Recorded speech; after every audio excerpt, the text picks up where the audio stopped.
Christopher Nolan's The Odyssey unfolds on a colossal scale: war, gods and monsters, and a hero fighting his way home. But one of Nolan's notions about the beleaguered Odysseus was derived from a single, striking sentence. It reads, "Tell me about a complicated man." That is how Emily Wilson begins her acclaimed translations of Homer's epic. Wilson's version is vivid, direct, and built to move, and absent of stately, ornate language that can distance modern readers from the poem. As Nolan's blockbuster film returns audiences to Homer, Wilson has welcomed the renewed attention. But after seeing the film, she also has thoughts. Emily Wilson is a professor of classical studies at the University of Pennsylvania, translator of the Odyssey, and the author of the forthcoming book, Crossing the Wine-Dark Sea: Journeys Through Ancient Literature.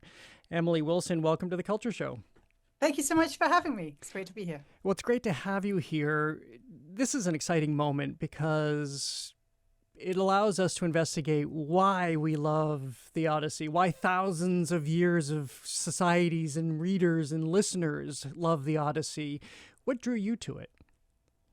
I've loved the story of the Odyssey since I was a child. I first got to know it when I was 8 years old, when my elementary school put on a kids' version production of the Odyssey. My sister, who has blonde hair, played Helen of Troy. She was awesome. And I got to be the goddess Athena. And I got to make my own helmet out of aluminium foil. And it was great. And the headmaster was game enough to be Polyphemus and let us gouge out his eye with a stake, and it was very exciting.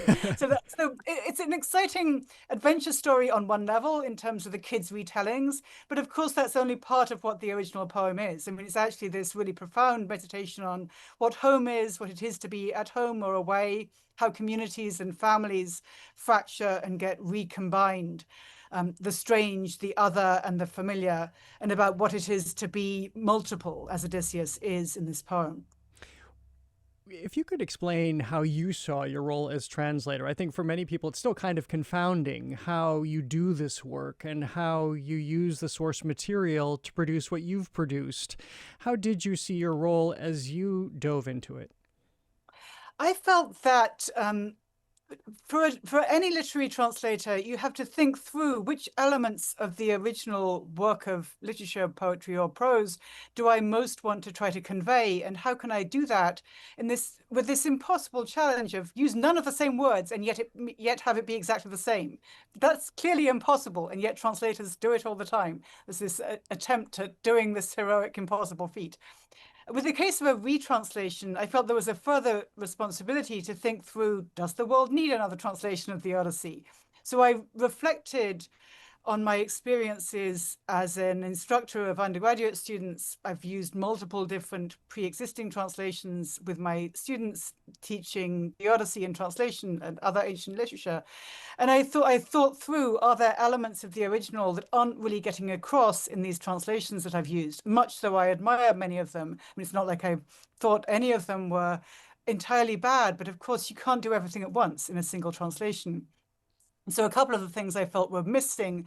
Most of the existing 20th and 21st century translations of this great metrical epic poem designed for oral performance are in free verse or prose. So ones like the Evi Rue or the Fagles, it has no regular rhythm to it, whereas the original has this traditional meter. So I wanted to use a traditional meter. I used iambic pentameter to trigger some of the same feelings that the sound of the original might have for a fluent listener to ancient Greek.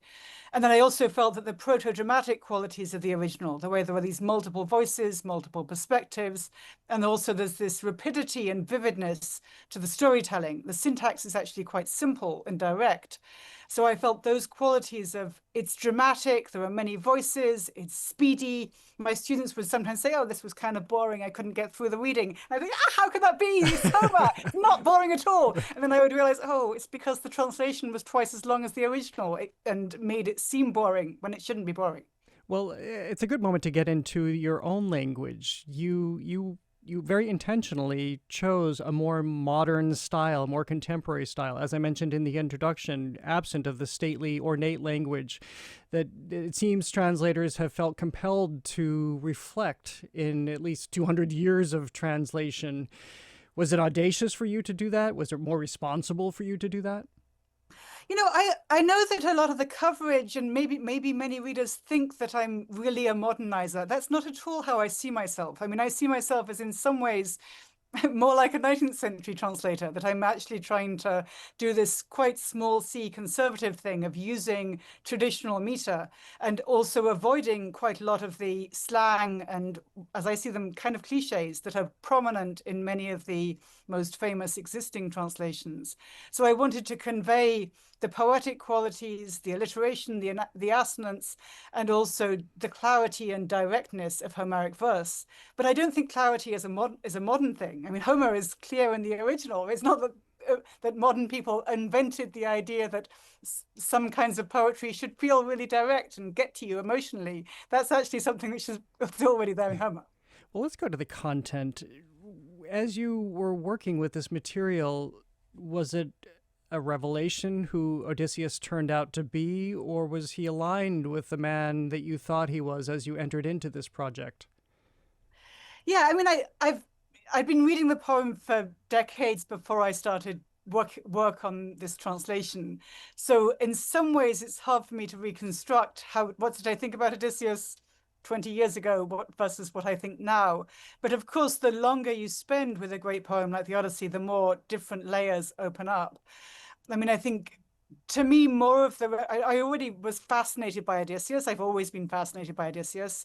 Um, I love the way that he's this complicated is the word I use for polytropos, that he's a character who can be in multiple different guises, can be nobody, but also that's the way that he becomes somebody.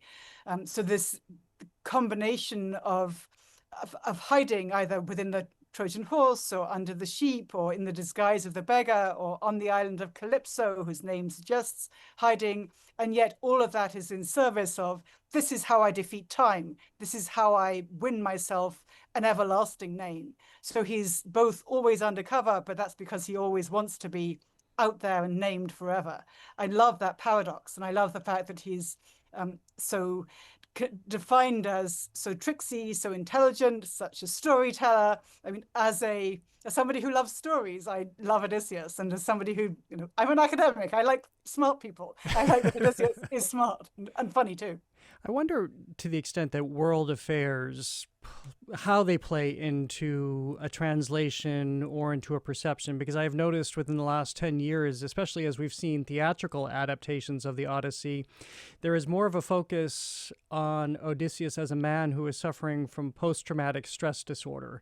And of course, there has been more and more conflict in this world, so that people are naturally inclined to see this man who has been in horrific wars and seen just atrocity after atrocity as somebody who is beside himself. Does that come into play? Did that come into play as you worked on your translation? Yes, I mean, I think it really matters. I mean, so there were a couple of famous books by Jonathan Shea analyzing both Achilles in Vietnam, Odysseus. I mean, he has this pair of books about reading Homer from a PTSD modern veteran perspective. I think there's something really generative about doing that. Of course, in the ancient world, there were far more veterans in common society. We live in a world where it's the military is very much segregated. I mean, some people are in military families. Many people don't know that many veterans, whereas in antiquity, everyone knew veterans or else were veterans. So I think the way that the poem is about a veteran coming home from war and the complexity of that experience, and also the way that this is a narrative about how a veteran brings home from war both grief and humiliation for all of the comrades who don't make it home from war, who either die at Troy or die on the way home. And Odysseus is carrying that grief and also, in a sense, that sense of shame that he's the leader who didn't protect his men. As we're told just in the first lines of the poem, he wins glory for himself, a homecoming for himself, but he doesn't manage to keep his comrades safe. And then also just the element of there's grief and there's also reenactment, that Odysseus brings the war back with him. He slaughters the suitors of his wife in his house. And then in book 24, a sequence that we don't get in the Nolan movie, Odysseus is then making war even beyond the bounds of his house on the fathers and kinspeople of the suitors who are angry and aggrieved and full of grief that he's killed their sons. I'm speaking with Emily Wilson, professor and chair of classical studies at the University of Pennsylvania, also translator of the Odyssey. Speaking of home and family, there has been a lot of focus in recent years, too, on Penelope, of course, the wife who is at home the entire duration of him being away, and what it is to be in this house full of suitors as she is waiting for her husband to return, as she is also contending with her son and his missing his father and moving on and coming home. A lot of people have also, speaking of the coverage, talked about you being the first woman to conduct an English translation of this. Did you feel the weight of that? I didn't while I was working on it, because I actually didn't know that's going to be the factoid, that's going to be the headline. I mean, I just worked on the translation. I thought about, what am I going to do with this line or that line or this character or this speech? But of course, as soon as it came out, that was the headline for almost every piece about it. Which, I mean, I think there's good and bad to that coverage. I mean, I think it's a good thing if people are aware that translators are human beings and they have lives. And one of the elements of having a life is having gender identities. That's part of every person's experience. I do also think there's a danger in that coverage insofar as it risks suggesting there aren't other female Homerists, female classicists. There are many other women who've worked on Homer. There are other translations of Homer into other languages by women. They're actually very different from each other. So I don't think that we can use this as a test case to say, this is the women's perspective. It's my particular scholarly and literary training and my particular decisions that go into the creation of this translation. I can't speak for all women classicists. And I think Penelope actually also is a fascinating character in the poem, and she also is not presented as every woman. She's presented as a very distinct woman in a very particular situation. There are ways that the poem presents her as in some ways parallel to her cousin Helen, who's also much courted by many men, but of course her life story within the world of the poem is different from Helen's and different from Clytemnestra's, and also very different from the lives of either immortal goddesses or enslaved female mortals. Well, let's move to the film for a moment, shall we? And for a lot of people, it is now top of mind again, this story and the narrative and the characters, because of Christopher Nolan's now blockbuster film. You've seen it. What are your immediate thoughts? I think it is an amazing spectacle at the movies, and I saw it in IMAX, and I would definitely recommend doing that for the full experience. It's a lot on the screen. The audio is a lot, the visuals are a lot, the sense of being in this. I mean, I felt myself feeling a little bit seasick very often during this film. I think it's also an amazing cast. I mean, Nolan really works with great actors and is able to, have the budget to bring amazing actors. In terms of the script, I was disappointed by it. I just felt that there were so many wonderful actors who weren't given enough to do, and that there are ways that, I mean, you cited up front that Nolan has quoted that line of, "Tell me about a complicated man." I just didn't think there was enough complexity.